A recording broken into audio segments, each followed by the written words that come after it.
Well, good morning, everyone, and welcome to this morning's breakfast briefing. I think on a day like today, I'm probably entitled to say a very warm welcome to this morning's briefing. The temperature outside is definitely warming up.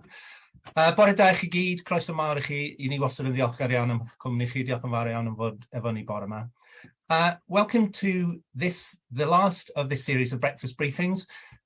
We've run 11 briefings since last September each month, and I'm really pleased that we've been able to attract about 1,200 individuals who joined us for these briefings. So we're really grateful for your support. The topics that we've covered during the course of the past 12 months or so, or 10 months, have varied. We've tried to vary them as much as we can. We've gone from employee ownership through to behaviour change, through to the heavy weight of the cost of living crisis. So we've covered as many different diverse topics as we can. So we hope that that you've enjoyed and you've been able to join us for some of these sessions. This morning, we have if I can get my slide to move on, a slightly different type of session. You may recall, if you've been with us for the past 2 years, the July session, the pre-summer break sessions that we've run, we've tried to change. Instead of running a presentation as such, we've enjoyed trying to bring somebody to you to hold a conversation. If you remember last year, we sat down with Julianne Haynes and heard more about her history, her story, and the Principality. And 2 years ago, it's frightening to think it's already 2 years since James Timpson joined us from his office up in Manchester, so that we could catch up with him. This morning, I'm absolutely delighted to be able to welcome Sarah John, who's the co-founder of Boss Brewing. And Sarah, thank you so much for joining us this morning. We're really grateful that you're able to be with us. For me, as somebody who spent 10 years working in a brewery in my formative years, many years ago, it's a big step change. In those days, back in the 80s and 90s, there were a handful of breweries who had complete domination of the industry in the UK, a total monopoly. So I'm really interested to know, to hear about what your inspiration was, what your vision was, and the history of Boss. So really looking forward to that. Before I hand over, just a reminder, we have speech to text captioning available again for you this morning. You have an option. I think one of the guys will have put a link into the chat box this morning. If you click on that link, it will open up a new window, and I think you just need to manipulate the two windows together. Open the two windows side by side, and you'll see the instant captioning coming up, which may help you follow the discussion this morning. You can also click on the I think it's the CC button on the bottom of your screen as well, if that's easier for you. But hopefully that will be of use to you. There are some instructions there that you probably won't have time to read now, but one of the guys will guide you through if you're struggling to get those captions to work for you. Now you can see that we're approaching the summer break. We would normally have a long list of events and briefings and so forth that would be coming up over the course of the next month or so. We are taking August off in terms of briefings. We're not taking August off totally, but we'll be back in the autumn, in September, with a new set of briefings for you. We have some in the pipeline, but if you've got any ideas, if there is anything that you would like us to look at, anything that you'd like to support us with, or that you'd like to present for us, please do approach Sarah or me, and we'd love to have a conversation with you to see what we can get set up in the autumn. Also, the next set of briefings the information will filter through to you via social media or via emails. If you're not part of our community at the moment, if you don't receive the emails that I send through, and you'd like to hear more about the events that we run, then please do either contact me, or you can scan on the QR code which is on the screen at the moment, and that will take you through to the registration page. And I try not to burden you with too many emails, 3 or 4 emails a month, just updating on the events that are upcoming. Also, bespoke programs. If you've got any thoughts about a program that you may want to run, a training or a development program for any level of your business, really, whatever level that might be, then please do speak with Sarah or with me or with one of the team. We have a diverse number, as you can imagine, of topics that we can cover within the business school, huge numbers of academic experience that we can lean on as well. So if you have a program, if you were thinking of a leadership program that might need to cover a whole load of different topics, then do get in touch. We'd love to sit down with you and to discuss a potential program with you and see what we can work on with you to understand what you would like to achieve, so that we can help you do that. And then the Help to Grow program, that will restart in the autumn. The Help to Grow, if you don't know, is a program for our SMEs, which we are running. It's an intensive 12-week program. which involves coaching from the academics and teaching from the academics here, but also, probably more importantly, it's an opportunity to work with your peer groups, and also you begin to work with a business mentor as well, who can help steer your business through challenging times and steer you into the future. It's a really good program. We have fantastic feedback from everybody who's been part of the program. So do contact Linda. She may be on this call this morning, but if not, one of the guys will put the Linda's email address into the chat as well. Or again, just contact me if you're not sure. If you're not sure how to get hold of Linda, then we'll make sure that we connect you. So finally, just a reminder that today's session is being recorded. If you have any questions for Sarah, and please do, this is an opportunity for you to pick Sarah's brains, please do pop any questions that you have into the chat function. We'll then leave the questions probably until the end, and then potentially ask you to unmute yourself, or we'll unmute you and ask you to put your question to Sarah directly yourself. But yeah, please do take the opportunity to put any questions in there.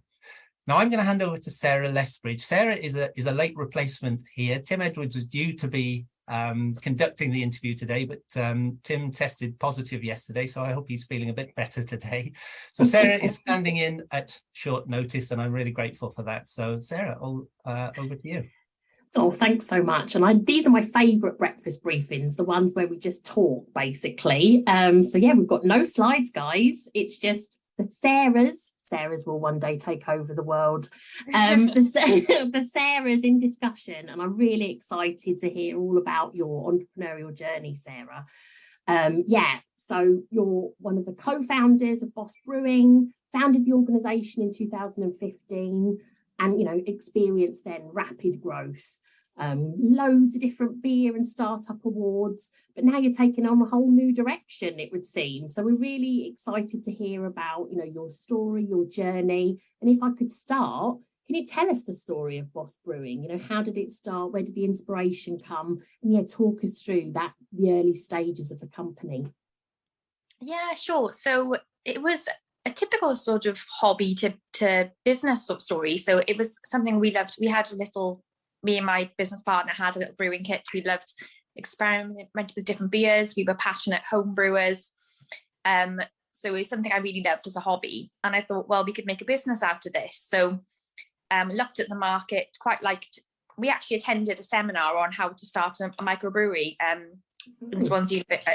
In Swansea, and the message was, don't do it. There's no money in it. It's really hard. It's challenging. Don't do it. So I thought, right, I have to do it now. I have to do it now they've said that. So looked at the market and thought we could do things differently. We could do things, especially in Wales, we could do things with a bit more excitement and a bit more sales focus. So yeah, started off as a hobby and went from there really back in 2015.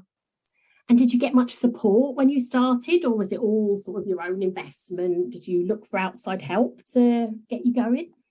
Initially, it was all our own investment. So put everything on the line, put all of our savings into it. Obviously, as you can imagine, it's quite a capital investment. Obviously, buying the kit, we had to buy our first brew kit, our first very basic bottling line, had to find our own premises. We put all our own money into it at the beginning. Wow. And I just thought it's kind of, for me, that was motivating as well, because everything's gone into it. So we have to make it work now. We have no choice. So just, yeah. I'm always in awe of entrepreneurs, because for me, I'm like a bit of a safety first kind of girl, and I'm always like, I need reliable income. So yeah, have you always been that sort of, let's go for it, let's, risk things and go for our goal? Is that part of how you are, or was it just this sort of business idea that motivated you? Yeah. No, it's definitely who I am. I've always been sort of passionate about mindset. I've always kind of been a passionate learner about mindset and kind of goals and ambitions. And I think if you really put your mind to something, you can achieve it. So as soon as we had the idea, I was like, right, we will make this work. And I think I've always had that sort of self-belief and that conviction. And I think sometimes with the risk, the more you put on the line, more, like you say, the more you have to make it work as well. So I was just like, let's just go for it. Let's put everything in and go for it. And in one of my early sort of jobs, I was actually a researcher looking at SMEs, and some of the sort of things that came out of that, setting goals was always a big sort of characteristic of successful entrepreneurs. So did you set yourself goals and targets of things to achieve? Was that part of how you sort of organised yourselves? Yeah, definitely. And I suppose really ambitious ones. So as you know, lots of the breweries in South Wales are sort of lifestyle businesses, you know, which is great, which is fine. That works for them. They supply the local pubs, you know, keep it quite local. But from the very beginning, I had on my goals, I want to supply Tesco, I want to supply Asda, I want to have, you know, at least 10 countries that we export to within 2 years. So I set very ambitious goals from the get-go. Even though people were saying, oh, you know, you don't supply supermarkets for at least sort of 4 or 5 years. And I'm sort of like, well, who says, isn't it? So yeah, it's always about setting really kind of ambitious goals from the beginning. And just so my research was correct. Entrepreneurs successful ones do set goals. I think it's a really important lesson for all of us, actually. Yeah, you need to know where you're going, don't you? Like you need to know where you're going. Yeah. And the other thing I found was that often people who were more happy to start businesses, they'd had sort of personal experiences, parents, family members who'd run businesses. Is that the case for you? Had you got entrepreneurial experience in your family? No, not at all, actually. Oh, so wow. my dad worked in a factory. My mum was a stay-at-home mum. So, you know, nobody sort of went to university or nobody had a business or anything. So I was always a bit, I suppose in school, even from my GCSEs, I was always very kind of driven. I wanted to be the best. I wanted to exceed. So yeah, I didn't really have that influence as such. Yes. Counter to my research. Okay, and so tell us about, you know, you had these goals, you wanted to get into Tesco's, into Asda's. What was special about your products that, you know, you had the confidence that you could achieve that? What are the unique sort of selling propositions of the beers that you create? Yeah, I think there was a few different things really. So we tried to be experimental, obviously, with the flavors. So, you know, some kind of weird and wacky peanut butter pale, things that were different and would stand out. Right. Branding was a big thing for us. So if you look at our branding, it's comic book focused. So we've got our own little comic book world. All of the characters are based on people at the brewery. So I have my own superhero character. My daughter, because I was actually pregnant when I started the brewery, so my daughter had her own character. So really kind of innovate, different branding kind of that stood out, and that was very, very different, because lots of the branding out there is either very traditional or it's very simple and plain. So kind of, you know, the first thing you see when you pick up a product is the packaging, isn't it? So kind of we wanted really distinctive packaging, really unique branding. And I think that helped with the supermarkets as such, because it was something different on their shelves as well. But I think as well, it's, you know, there are lots of breweries, so it's a saturated market, and to an extent, we're all selling similar products. So it was about the approach really as well, being sort of sales focused and being really not just about the product and assuring the quality was there, but really being quite tenacious with our sales approach and going for these opportunities, not being afraid to approach the buyers and the big supermarkets and international and so on. So kind of having that different approach as well, if that makes sense. Yeah, great. And was there any sort of examples out there in the business world which gave you some inspiration or some ideas, or other sort of companies that you'd look to say, oh, we could buy some of what they're doing? Yeah, definitely. I'm not sure if you're familiar with Brewdog. Yeah. So obviously they're kind of the biggest craft brewery in the UK, and I looked at what they were doing, and again, they were a bit tongue-in-cheek, because we use a lot of humour in our marketing, tried to be quite funny with it and not take ourselves too seriously, be playful.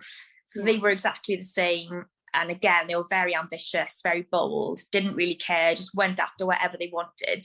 So I've always sort of looked up to them and thought, you know, they're doing it. And so they were kind of my inspiration in the market, if you like.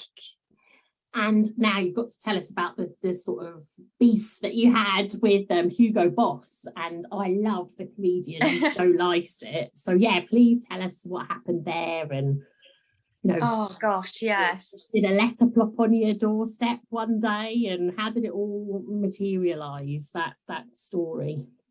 Oh yeah, it was pretty crazy. So I think, we were 2 years in, and we received a cease and desist letter from Hugo Boss.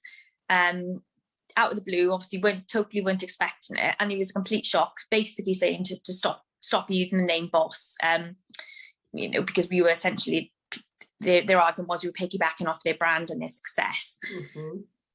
So initially, my very first reaction was like, "Oh, that's quite cool. We're on their radar. Like, we must be doing something right." That was my instant reaction. And then within sort of within a couple of hours, it was like, "Okay, this isn't actually that cool. We could lose everything, you know." So I was thinking we could lose everything we've worked so hard for, and it was a horrible time. It was sleepless nights, really worrying. As I say, brand to us was everything. And, you know, we used the name Boss actually to go back a little bit because it traditionally beer was actually made by women. So historically it was the female domain. It was seen as a cooking realm. And then obviously as industry took over, it became business. It became very male dominated. So we used the name Boss to hark back to women being the original bosses of beer. So just to explain, that's where the name came from. It was nothing obviously to do with them. No. So I'm so passionate about the name. It was an anxious time then. I was thinking, I don't want to change the name. No. You know, we've worked so hard. So we consulted a solicitor. And so the advice we were getting was the simplest and quickest way to make this go away is to change the name. And even my business partner was like, let's just think of other ideas. And I was like, no, I'm determined to keep this. We've worked so hard. I'm not starting from scratch. This name means so much to us.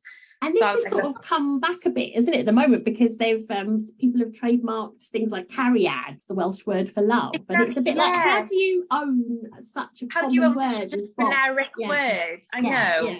Yeah. So we went back to them, basically saying we're not changing, and there was some exchanges, and they were sort of putting pressure on us. And again, we kept being advised that just change the name, and I was like, we're not changing the name, absolutely not. So in the end, they came back to us and said, if you change the name of one of your beers, and if you agree not to open shops with the name Boss, then we can settle. So that's what we did. But I guess me being me, as soon as that was all settled, I went straight to the press. I couldn't help myself. So I went to the Wales Online and said, look, this is what's happened to us. And they ran a story on it. Because I just thought, well, do you know what? I'm going to get some free advertising out of this after you put us through this year and a half of pain. So went to Wales Online. Then it quickly got picked up by BBC, ITV. So I was given interviews for those. And then it kind of went international. And it just took on a life of its own. And then obviously the Joe Lycett show got in touch and said, would you be interested in coming on the show? He changed his name by deed poll to Hugo Boss, as some people might have seen, and it just went from there. It just really backfired on them, really, because they got so much kind of attention, and for us as a brand, it was great.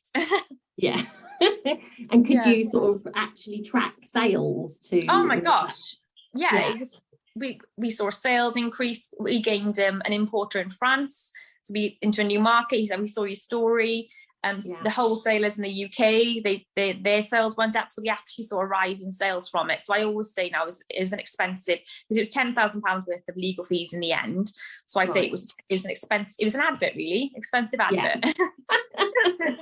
And there's a lovely lesson there, isn't it? Another of my heroes, as well as Joe Lycett, is Beyonce, and the album Lemonade is all about, when you get served lemons, make lemonade. So there's a message there, isn't there, about getting a challenge like that, a really scary challenge. Yeah. I think once you sort of pulled yourself together, it was about turning it and making lemonade from, serious lemonade from that sort of situation. So I think there's a real lesson there for us all.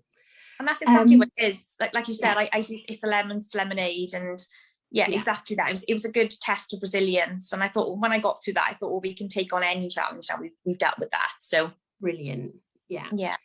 So and so talk about my background's lean. Okay, so lean cares about end-to-end processes and how long it takes. There's lots of things it cares about, but one of the things is how long it takes to complete any sort of service or create a product.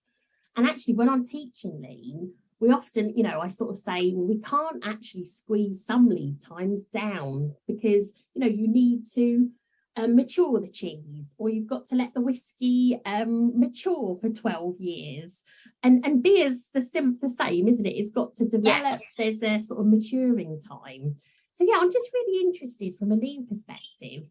How do you, and when you're so keen on the marketing and developing brews that tie in with key events, how do you factor all of that brewing and gestation, and how do you sort it all out when you've got to plan so far in advance when you're making sort of living products like beer is? Yeah, it's hard. I mean, in the terms of alcohol, beer is a 2-week process, so that's relatively quick compared to something. Oh, is it? I had no idea. But it's still, but it is still a challenge, as you said. So, for example, we could make, for example, during COVID, before the pandemic hit, we'd already started lining up. That's why so many breweries saw so much wastage, because we started lining up beer ready for the pubs, and then obviously they closed, didn't happen. And on the flip side, then we'd have, for example, we Lidl was one of our big customers, and they'd sort of place orders for 100,000 cans, and they'd like to leave it very late in the day to order, and I'd be sort of like, we need to get it ready. They wouldn't really appreciate the time it takes to get the product ready, so we'd be pushing. So on the flip side to that, then we'd be rushing, trying to get it out in time, because you need that maturation, you need that fermentation, and so on. Right. So it's always a balance between not overbrewing and having wastage, and but being able to fulfill orders and not leaving it too late in the day. So it's tricky.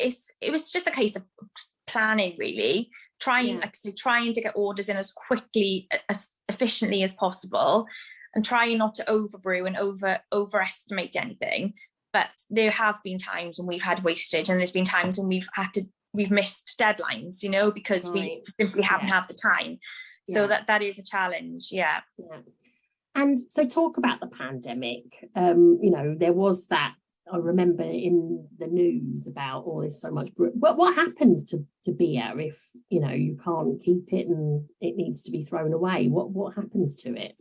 Yeah, well, that's the thing. So obviously you package beer into bottle or cask or keg. If it's in cask, you've only got a couple of months shelf life. Right. Bottle, depending on the process, bottle, you're looking about a year.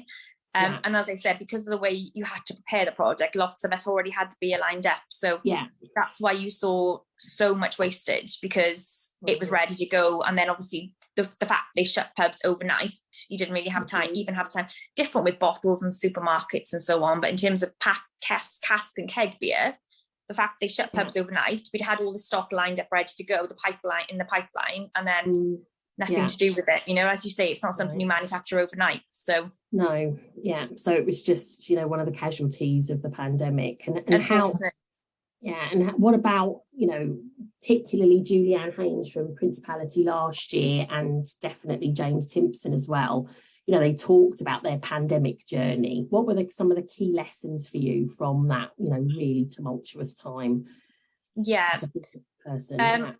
I think the word of the pandemic was pivot, wasn't it? So we did pivot. Pivot. I hate to use that word, but that's what you do, isn't it? So I guess before that, we were sort of 60%, 70% pubs on trade. So again, it was beer into barrels, essentially, to sell on draft. And obviously, that wasn't a possibility. So we refocused more on, we'd always supplied the supermarkets, but that was sort of it in terms of package. So the first thing we did was launch our web shop, and saw really significant volumes to everyone's at home, aren't they? Everyone's ordering online, so really good volumes to that. So really pivoted towards the bottles and the cans, as they launched the web shop. We had a bar. We've obviously got 2 tap rooms as well, so we turned that into an online bar and did some live music online and such. But and I just tried to sort of get in to find more opportunities for the supermarkets. Our volumes naturally went up with them as people were drinking at home more. We just found more opportunities with them, festivals and special events. So we did okay out of it, actually. We didn't see a decrease, because we did just kind of really focused on the package stuff and the export as well, because people were again still buying beers at home internationally. So yeah, great. And we've got some questions coming in. Pip said, what was your background before brewing? And was there anything about that prior experience, skills, knowledge, contacts maybe, that you drew on that helped to shape the direction of Boss Brewing? Yeah, definitely. So I studied journalism at university, and I sort of fell into a career in sales then.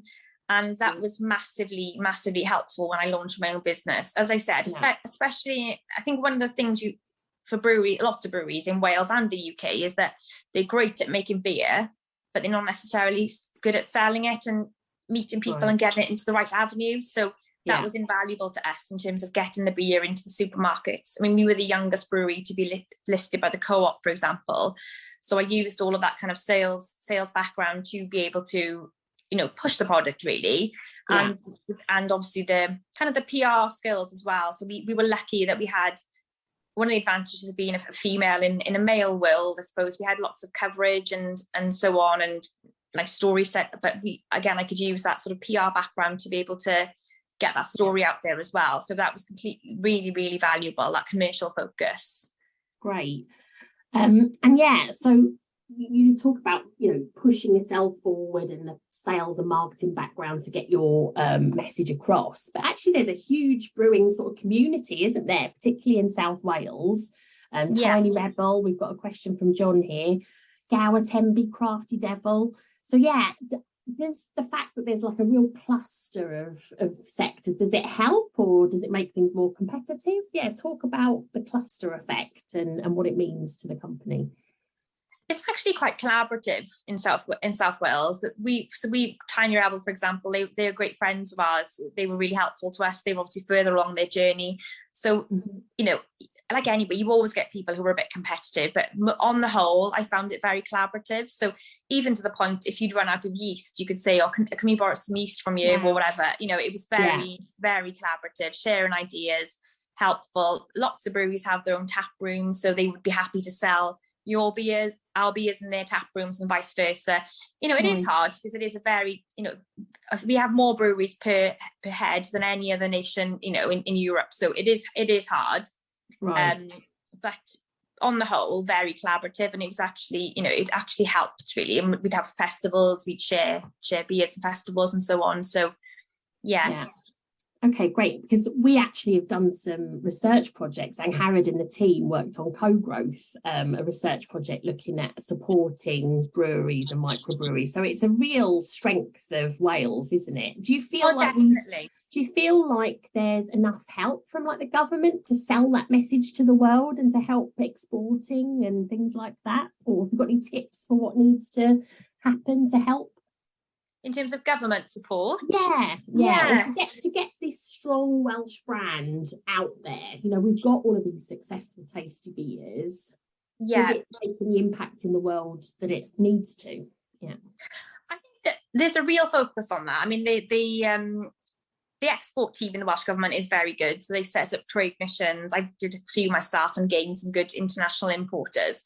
So they set up trade missions in all different countries, take you over there, get you in front of the right buyers. They did work really hard as well at creating this sort of brand Wales. I think that has been successful. I think a lot, the thing I suppose with Welsh government support for me is a lot of it, aside from the export stuff, a lot of it is sort of consultants. They put you in touch with consultants. Whereas I think sometimes the money could be used rather than having someone come in to talk to you about your business, which is always helpful. But for me, there was more practical ways we could have done with support. Like, for example, buying equipment. It'd be nice to have that rather than having that money spent on a consultant, have that money to put towards equipment.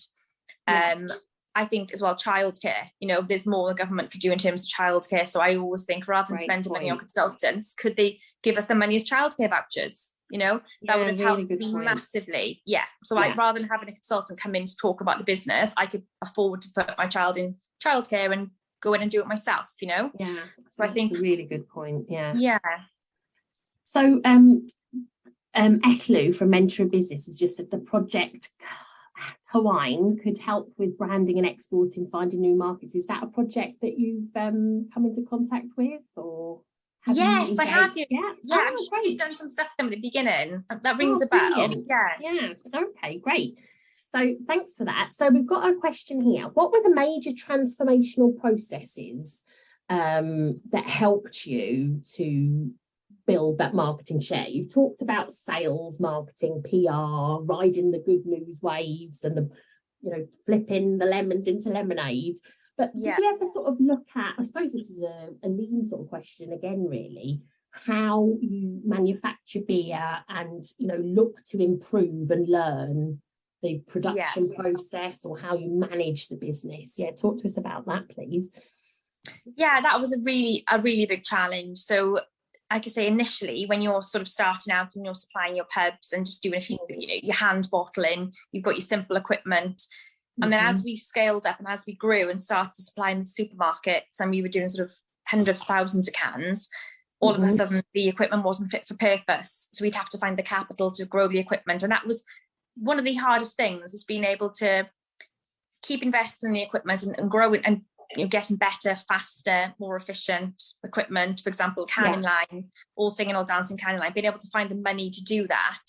Yeah. And also, but doing it at the right time. So you had the sales to justify it, and it wasn't too early and it wasn't too late, you know? So, yeah. It's a lot about timing, isn't there? Oh, definitely. Yeah. So it was really about, as I say, you know, there were times when I felt like we probably took bit off more than we could chew. We'd say yes to a massive contract and think, actually, that's going to take us sort of 3 months to get that stock ready. So it was, so it was very much a case of building, like I say, building a sales pipeline, but also my business partner, he oversaw the operational side, and he was very good at kind of, right, okay, now we need to invest in this, now we need to invest in that, and finding the money was obviously cash flow and everything is, so that was the kind of the real juggle, but the fun bit as well, you know? Yeah. So Mark sort of talked about that, the fun bit, I suppose. How do you keep it fun? How do you keep creating, you know, new ideas, fresh, relevant? Where's the sort of inspiration to keep the brand developing? I think the fact that we had this comic book brand, as I said, we play around with the stories and the characters. Like I say, my daughter had a character. When we had new team members, we used to like base the characters on team members. We used to joke, you've got to be here for a year first, then you can have your own character, you know. So and you made it. Yeah. And we just get together as a team as well. We'd be like, right, what can we do? What can we do that's weird and wacky? You know, as I said, peanut butter, we did all sorts of different things, you know, just passion fruit, whatever it might be. We just sit there and brainstorm, like what's happening, what's current. And that's what kept it exciting. You know, what can we do that's different flavor wise? And it was just that, really, just keeping it fresh, but then once obviously we thought of beer, thinking of a name, thinking of characters and a storyline to base around it. But you'd have dedicated sessions where you were like, right, guys, let's brainstorm, let's think of, you'd have creative sessions, right? Yeah. Okay. A lot of the flavor, I was going to say, a lot of the what you call adjuncts, which gives it the flavor, is essence we'd use. So we'd get in a load of different essences, whether it's we get in coconut, we get in, for example, we did a triple chocolate stout range. So we did mint chocolate, chocolate orange, and blackcurrant. Right. So we got in a load of different flavorings. We just sit around a table. We'd have some Boss Black, our stout. We'd have little samples. We'd add bits of flavorings in each. We'd go around trying them and be like, yeah, that works, that doesn't. And in the end, we ended up launching all three because we loved them all. So we'd have these creative sessions where we sit down and we'd just be literally just trying different beers and adding this and adding that and just like concocting different things. And great. Yeah. So talk to me about that team that was around you, and how do you sort of feel about managing teams and working with people? So talk to me about the Boss Brewing team and your perceptions of leadership, really. So we had, in the, you know, as in the end, we had a great team. It was the biggest sort of learning curve for me, as we were talking about earlier. So I'm an entrepreneur and I love the idea. I'm very self-motivated. I love building something. I love the kind of creativity and starting something up. Right. And I guess when I started, the biggest learning curve for me was realizing that not everyone will care about it as much as you do. Not everyone will have that, you know. I suppose I was quite intense to start with, expecting everyone to kind of want to be living and breathing it like I was. But it's not realistic. But that was genuinely my perception at the beginning. I thought, right, everyone's going to be as into it. So I found managing a team really, really hard at the beginning, and realizing that, you know, it's not their business. You can't expect them to live and breathe it in the same way you do. So at the beginning, we did lose a couple of people, if I'm completely honest with you, because my expectations probably were too high and it didn't work out. But as we evolved, and, you know, 6 years in, and as I evolved as a leader, I suppose I started to realize, you know, and the importance of the team for a start, and realizing that, you know, how to manage people and your expectations and so on. And you can have the best idea in the world, but you can't make it happen as a solo entrepreneur. You do need people to implement. and to you need people to be able to put it into practice for you. So, as I sold my shares sort of last year, still got 10% stake, but we had a great head brewer, then we had a great marketing assistant, we had a great salesperson, so we had built this very, very strong team. Great. But it was a little bit of, yeah. Because I remember going to the Cardiff Business Club presentation, and the CEO of Redrow, and he stepped away. He found it quite difficult to sort of step away, and in the end he actually came back because he didn't like what was happening. Do you get that sense of, I need to come back and be involved, or are you quite enjoying that distance and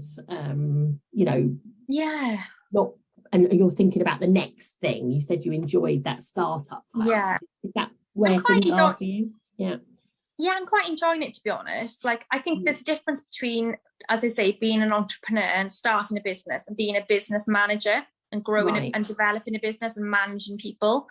I'm not the best at managing people, I'll be perfectly honest, and it's not the bit I enjoy either. So I loved starting it up, I loved seeing it grow, I loved giving it roots, but then in terms of growing and going to the next level and implementing the ideas, I'd rather someone else do that. So you created the ideas, the brand, let someone manage it and take it on. And so what is next for you now? What's the next phase? Because I can't imagine that you're happy to just be quiet and still, Sarah. So it was a bit, so like back in November, I sold the majority of my shares to my business partner. I still have a 10% stake, as I said, so I'm still very much, and I'm still day to day, I can't help myself, I'm still like, what's going on, how is this going, how's that going? They're like, stay away. So I had a baby in January, so it was great timing in terms of maternity leave, but I'm actually in September going back to university to start my journey to become a barrister, so completely different. So I think that was influenced by your legal battle with Hugo Boss in any way, or? Do you know what? Well, I actually started off doing law in university, and then and then I had to leave to care for a relative. I went back and did something different, but it always kind of sat with me. I was sort of, I wish I'd gone into law. I should have done it, and life just kind of flows, doesn't it? And you end up on this journey and going in this direction, and then. I suppose when the Hugo Boss thing did happen, I got my teeth. I was like, I'm quite enjoying this kind of the legal debate. So I suppose it did in a way. Okay, great. And are you going into this next phase with any kind of goal or plan, or are you just going to get the qualifications and then develop your goals, or are the goals lurking in the back of your brain? It's funny because I can see some of the participants as solicitors. So I'm like, I don't want to sound too, but like, I'm like, I really want to go for it. I want to be QC. I want to, I've got massive ambitions for myself with that as well. I can't do things by halves. That's my problem, or my strength, whatever you want to look at it. So I want to grab this by the horns and really kind of be the best I can, really. So.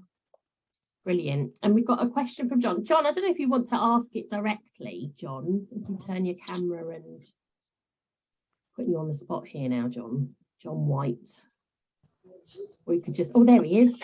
Yeah. Hi, guys. Good morning. Hi, John. This has been really, really interesting, Sarah.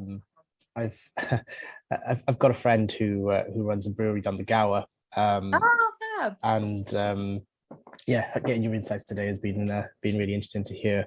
But my question was around being, I guess, a woman in a male dominated industry, and if you think that has sort of helped or hindered your ability to sort of shake things up and get your voice across, and I guess go into boardrooms, places, and I guess people seeing a woman heading up or being the face of a brewery, what kind of impact do you think that's had, and if it's made your life easier or more difficult?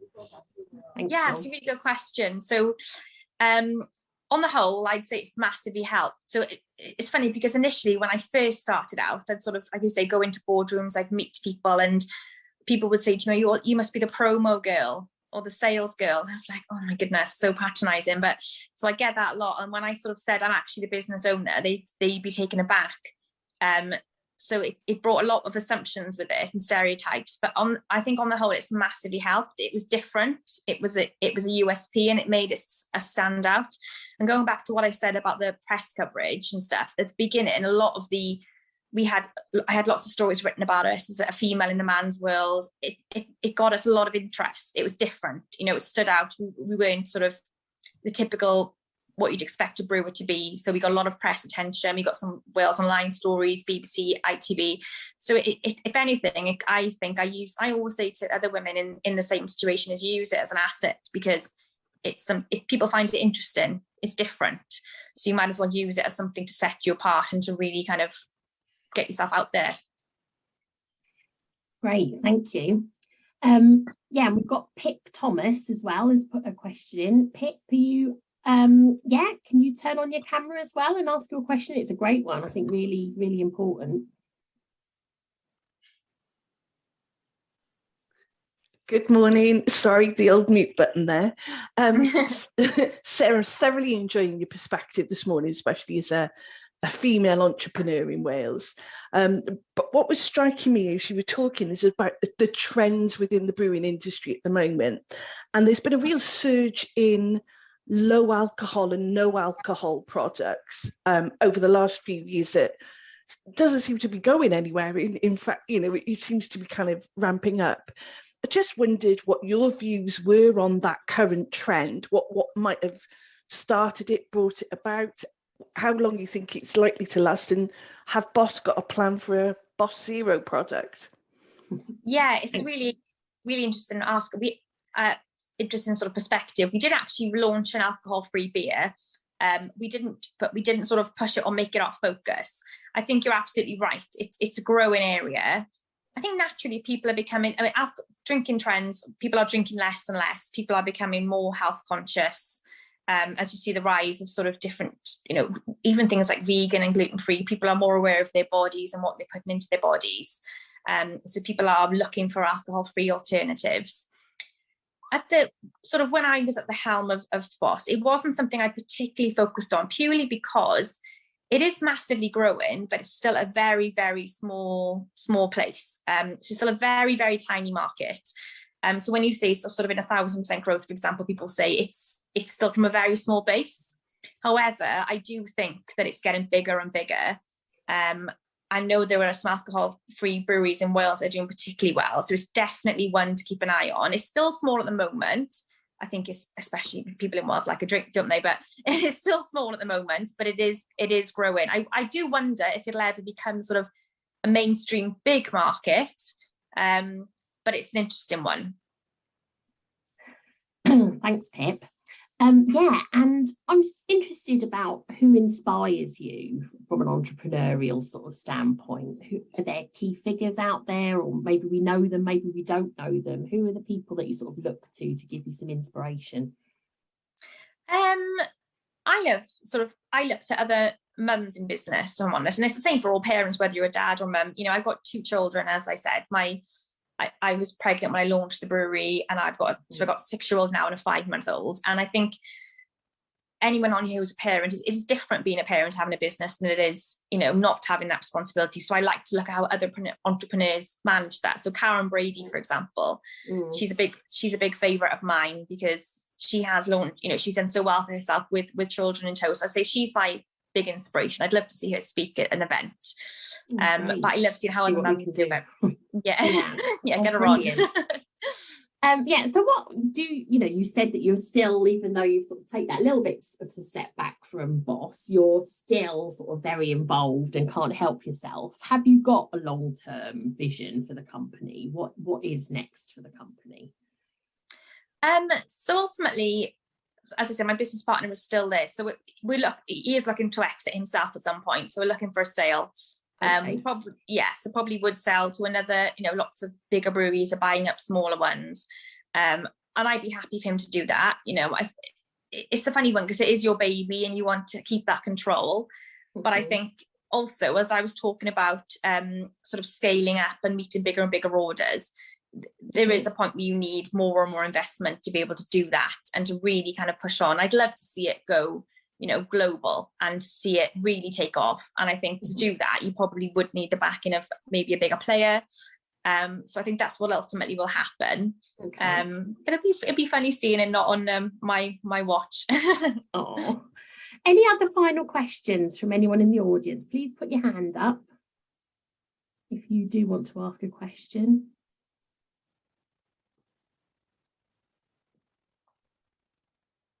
Oh. No. So I think, yeah, let's bring this session to a close. It's so fascinating to hear from you, Sarah. What, in a nutshell, what would you think would be the best advice that you could possibly give to someone who is looking to start up a business in Wales, in any sector, really? What are some of your top tips to pass on? I think it's just the obvious one, really, being prepared to graft. It is like with having your own business, it's not something you switch off from. You do live and breathe it. It's, even if you're on holiday, it's something you're always thinking about. So be prepared for that. Be prepared to really kind of live and breathe it. But I think, like with anything, you get in what you put out. You get out what you put in. So just be prepared to kind of really graft and really go for it, really. Yeah, brilliant. Well, we're going to be looking at your next endeavour in the legal world with real interest, and I've got every confidence that you're going to be really successful. So all the best with it, and I'll hand back to John. Thanks so much, Sarah. Thanks you both. Thank you so much, Sarah, for joining us this morning. I'm a bit like you, Sarah Lethbridge, that these July sessions, the conversations are so much, they offer so much, don't they, in terms of getting to understand, getting to know you, Sarah. I'm really grateful that you've joined us this morning. So on that note, I'm going to draw things to a close. I'd just like to pass on a few thanks. I'm going to say a quick personal thanks or a personal well wish to one of our team. Hannah Pierce is off on maternity. I think she's dropped off the call now, but I just wanted to say on behalf of the school and the team, good luck to you, Hannah, on maternity from the end of this month. And we're going to miss you, but we look forward to seeing you when you come back. I would like to thank you, Sarah, again for joining us and speaking with us this morning. Sarah Lethbridge as well, thanks for standing in. And of course, a big thank you to those of you who've joined us this morning and those of you who've asked questions as well. I've said it before, these sessions don't work if we don't have your input and your support. So we're really grateful. We love setting up these sessions, but again, we can't do them without your interest and your support. So thank you so much. Diolch yn fawr iawn I chi am ymuno gyda ni bore yma. Fyddwn ni nôl yn mis Medi, a gobeithio'n fawr byddwn ni'n gallu gweld chi eto cyn bo hir, ond tan hynny, fyddwn ni just yn dweud hwyl fawr I chi gyd. Thank you again for joining us. Look forward to seeing you in the autumn. Keep an eye out for the emails, and we'll see you again soon. Diolch.